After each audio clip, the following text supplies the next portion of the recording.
right now, the latest edition of the London Report and one of England's best ever.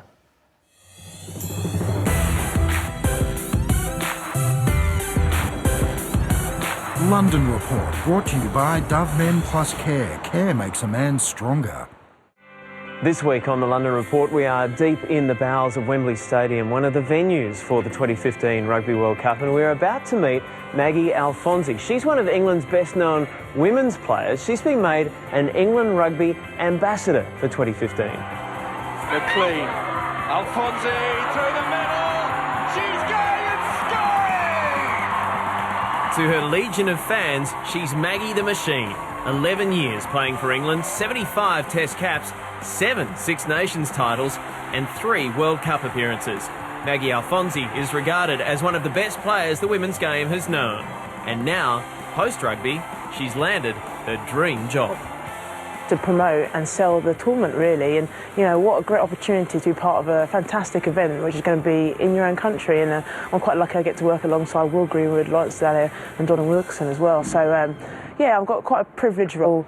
Now, recently retired, you're now involved in programs which basically expose rugby to non-traditional rugby communities. Yeah, so at the moment as an ambassador, you know, I'm quite fortunate I get to work within the community and just try and sell rugby, really. So going around working with the local schools, especially in the schools in the host cities, and trying to get young people involved in rugby. So being ambassadors and working within the school to try and, I guess, express the values of rugby, you know, leadership, respect and so on. And that's quite a big initiative for us. But the work I do tends to focus purely on, state schools, kids from, I guess, underprivileged backgrounds, kids which just haven't been exposed to the sport of rugby, and different ethnic minorities. I think the big thing is, people always highlight, is that there's not a lot of ethnic minority people in the sport. Does rugby change your life as well? Yeah, definitely. I mean, for me, I got involved in the sport at the age of 13 years old, and I used to get in trouble a lot. You know, again, I'm from, a deprived area, really, I guess. I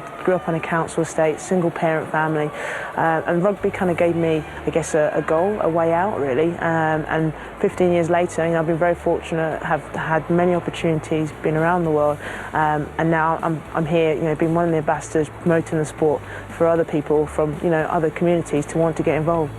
During the World Cup, places like this will be full of people who are well-heeled. They'll be, whining and dining. There'll be corporate hospitality. But how important is it that the event drills down deeper than that and really touches the grassroots? Yeah, it's really important. I think that the key word we always talk about is legacy.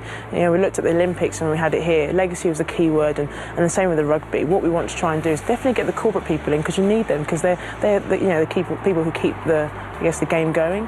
But what we also need is the grassroots people. So the young, kids who are going to take up the sport, the families, the typical, mum and dad who come down just to want to watch a very good game of rugby, and we need to make sure that they're interested and engaged in the sport.